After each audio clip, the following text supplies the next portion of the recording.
Hello and welcome to light of law. मेरे सारे BPSC के साथी 17वीं बीपीएससी के साथी, ऑनरेबल सुप्रीम कोर्ट ने याचिका को जो है वापस लौटा दिया है, रिजेक्ट कर दिया, सुनने से इनकार कर दिया है। और उसके बाद तमाम आप लोगों के सवाल मेरे से भी आ रहे थे। और देखिए, इसमें कोई नई बात नहीं थी। अगर आप लोग मुझे रेगुलर फॉलो कर रहे हैं तो मैंने आपको सुनवाई से पहले ही, मतलब मैंने आपको संडे के दिन ही बता दिया था कि यह केस जो है ऑनरेबल सुप्रीम कोर्ट जो है अटेंड नहीं करेगा, आपको हाई कोर्ट के लिए भेज देगा। तो ऐसे में क्या आपकी उम्मीदें ख़त्म हो गई हैं या क्या री एग्ज़ाम नहीं होगा? और सबसे बड़ा सवाल जो नॉर्मलाइजेशन का है, स्केलिंग का है, कि अगर आपने नोटिफिकेशन में दिया ही नहीं है और फिर अभी बीपीएससी की तरफ से कहा जा रहा है कि हम स्केलिंग करेंगे, और पेपर का लेवल देखा जाए तो बहुत ही ज़मीन आसमान का अंतर हो गया है। जब आपने दोबारा पेपर कराया 4 तारीख को, बहुत ही ईजी पैटर्न ड्रॉ किया आपने, साथ ही बहुत सारी चीज़ें थी। एक तो आपका पेपर का पैटर्न समझ में आ गया था, आप किस तरह से क्वेश्चन पूछेंगे, तो बहुत ज़्यादा बेनिफिट मिल गया उन बच्चों को जिन्होंने 4 तारीख को एग्जाम दिया। तो अब ऐसे में सिलेक्शन कैसे होगा, इस पर बीपीएससी कहती है स्केलिंग करेगी। अब अगर स्केलिंग करती है बीपीएससी तो ये भी देखने वाली बात होगी कि ऐसा ना हो कि जिन्होंने 4 तारीख को दिया उनका पूरा ही नंबर काट दिया जाए। तो ये तमाम सवाल आप लोग के हैं। और अब चूंकि सुप्रीम कोर्ट इसमें नहीं सुन रहा है, तो अब क्या हाई कोर्ट में इसके लेकर के जाया जाएगा? री एग्जाम को लेकर, पेपर लीक को लेकर, तमाम चीज़ों को लेकर के भी जो आवाज़ उठ रही है, मैं बार बार कहता हूँ, देखिए पॉलिटिकल सिनेरियो वाला मेरा काम नहीं है, उसके लिए मैं सेपरेट कभी वीडियो बना दूंगा। जो लगातार प्रदर्शन हो रहे हैं लॉ के पर्सपेक्टिव से, मैं आपको बस चीज़ें रखने की कोशिश करता हूँ। और इसीलिए मैंने आपको उस दिन कहा था, काफ़ी सारे साथी आप लोगों में से नाराज़ भी हो गए थे कि आप ऐसा क्यों निगेटिव बोल रहे हैं कि सुप्रीम कोर्ट सुनेगा ही नहीं। काफ़ी सारे साथियों ने लिख भी दिया, योग्यता पे भी सवाल उठा दिया। खैर, मैं समझता हूँ सोशल मीडिया पे हूँ तो क्रिटिसिज्म तो झेलना ही पड़ेगा, लेकिन अक्सर बातें जो है ना वो सत्य ही होती हैं। मैंने आपको संडे को ही बता दिया था। क्या बताया था? एक छोटी सी क्लिप है, इसको देख लीजिए, फिर आगे बात करते हैं। देखिए, सबसे पहले तो इस केस में ये हो सकता है कि सुप्रीम कोर्ट उस केस को सीधा हाई कोर्ट को रेफर कर दे, क्योंकि हाई कोर्ट को आपने जो है क्रॉस करके सीधा सुप्रीम कोर्ट में याचिका दायर की है। जबकि सुप्रीम कोर्ट का जो नॉर्मल प्रोटोकॉल होता है ना, जो प्रक्रिया होती है, उसमें सुप्रीम कोर्ट आपको ये कह देगा कि आप एक बार पहले इस मामले को हाई कोर्ट में ले जाइए। तो देख लिया आपने, ये दिखाने का मकसद सिर्फ ये था कि आपको अगर मैं गाइड कर रहा हूं तो गलत गाइड नहीं कर रहा हूं, जो भी है सत्य है। क्योंकि इसमें बहुत सारी चीज़ें हैं। एक तो यह है कि बीपीएससी की सबसे बड़ी भर्ती है, इसमें बहुत सारे लोगों का प्रीलिम्स का पेपर अच्छा भी हुआ है और वो मेंस की तैयारी में बैठे होंगे कि हम मेंस की तैयारी करें, आगे क्या होगा। और दूसरी तरफ ये तमाम चीज़ें हो रही है। इस बीच में एक बड़ी खबर ये भी है कि सरकार अब बीपीएससी को लेकर के थोड़ा सा सीरियस हुई है। पॉलिटिकल जो प्रेशर बना है और इस पर विचार हो रहा है, इसको लेकर के एक बैठक भी हुई है, उसकी भी बात करेंगे। तो मेरे कहने का मतलब बस ये था कि मैं अगर आपको गाइड कर रहा हूँ तो आप सुरक्षित हाथों में ही है, मैं आपको ऐसे मिथ्या बात नहीं करूँगा। आर्टिकल 226 और आर्टिकल 32 जो है ना संविधान का, आप तो बीपीएससी के स्टूडेंट्स हैं, आपको पता होगा, बहुत ही प्रिसाइज्ड है, आप जा सकते हैं। लेकिन सुप्रीम कोर्ट जो है एक प्रोटोकॉल के तहत 226 में पहले आपको जाने के लिए बोलेगी ही बोलेगी। चैनल पे नए या पुराने साथी हैं, सब्सक्राइब करके जुड़ सकते हैं। आपको हमेशा जानकारी जो है वो सही मिलेगी और आपकी पढ़ाई में भी हेल्प ही हो जाएगी। चलिए अब बात करते हैं। यहाँ पे 2 प्रमुख मुद्दे हैं जिनके ऊपर अब आवाज में थोड़ी सख्ती आ जाएगी। क्योंकि पहला मुद्दा तो ये है कि एग्जाम में गड़बड़ी हुई या नहीं हुई, ये मैटर आप बिल्कुल साइड में रख दीजिए। क्योंकि इसके जो प्रमाण कहे जा रहे हैं कि ट्विटर पे 1 बजे आ गया था, जो भी है, बीपीएससी उससे कन्विंस नहीं है। और प्रमाण अगर उस लेवल पे प्रमाणित हो जाते हैं, एक सेंटर की बात ही की जा रही है कि एक सेंटर पे पेपर गड़बड़ हुआ है। अगर एक सेंटर पे पेपर गड़बड़ हो भी रहा है तो मान के चल सकते हैं कि बीपीएससी ये अपना सबमिशन दे देगी कोर्ट के अंदर कि एक जगह पे गड़बड़ी की सूचना आई थी, हमने पूरा सेंटर रद्द कर दिया और फिर हमने उस एग्जाम को अलग अलग सेंटरों पे, 22 सेंटरों पे सुरक्षित और सही तरीके से कंडक्ट करा लिया है, इसलिए पेपर रद्द करना वाजिब नहीं है। ये एक पॉइंट हो सकता है। लेकिन यहाँ पे एक जो दूसरा बड़ा पॉइंट है कि अब आप रिजल्ट कैसे देंगे प्रीलिम्स का। बीपीएससी ये कह रही है कि हम स्केलिंग करेंगे, नॉर्मलाइजेशन की जरूरत नहीं पड़ेगी, स्केलिंग करके और रिजल्ट जारी कर देंगे। अब यहां पर सवाल ये उठाया जा सकता है, बीपीएससी को इस बात के लिए नोटिस देने की कोशिश अगर आप लोग कहेंगे तो हम देंगे, और इस मामले को लेकर के इस रूप में हम कोर्ट में जा सकते हैं कि अभी तक, हालांकि पटना हाई कोर्ट में अभी कल ही याचिका वापस आई है, तो अभी थोड़ा विचार किया जा रहा है। और आप लोगों से भी विचार करने के बाद अगर आप सब कहेंगे तो एक याचिका मूव की जाएगी पटना हाई कोर्ट में इस बात को लेकर के, जैसे कि हम लोग, आपको याद है कि टीआरई में हम लोग केस जीते थे इसी बात को लेकर कि आप नियम नहीं बदल सकते, ये हमारा ही केस है। और अब चूंकि सुप्रीम कोर्ट का करेक्ट सीधा सीधा डायरेक्शन नहीं है, जजमेंट है कि अगर आप कोई नोटिफिकेशन जारी कर देते हैं तो अब उसके बाद आप बीच में नियम नहीं बदल सकते।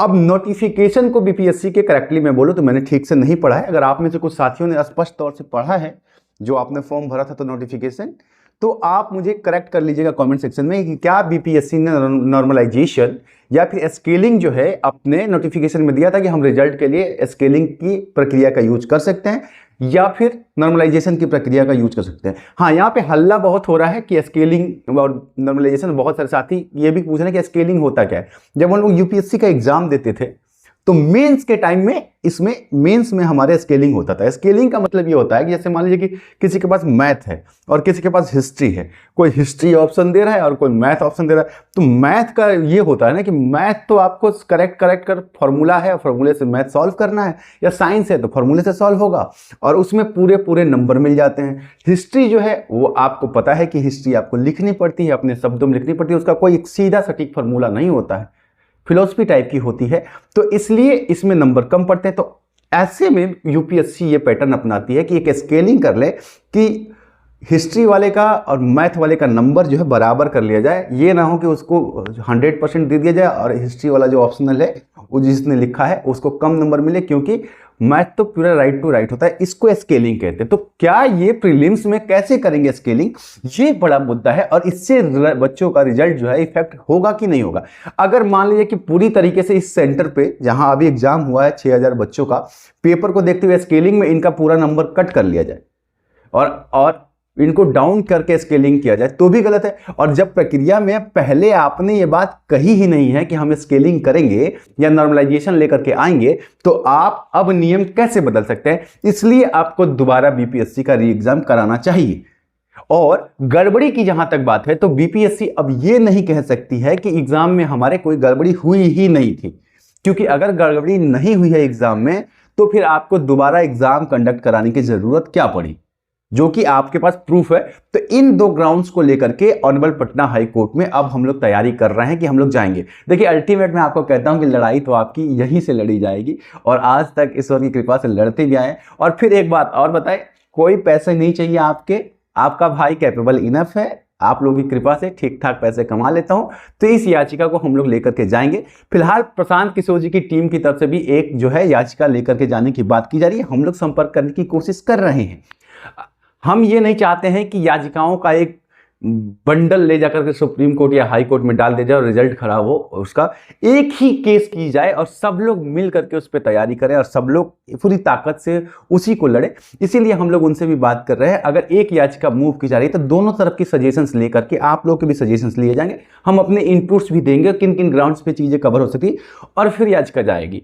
जैसे ये याचिका जाएगी हम आप लोगों के बीच में वापस आएंगे और आपको बता देंगे। निराश होने की जरूरत नहीं है, लेकिन मैं एक बार फिर से कह रहा हूं कि बीपीएससी जिस तरीके से अपने रवैये पे कायम है, अपने स्टैंड पे कायम है, स्पष्ट तौर पे करेगी। हम जो है जनवरी के लास्ट तक प्रीलिम्स का रिजल्ट देंगे और अप्रैल में जो है हम एग्जाम कंडक्ट कराएंगे मेंस का।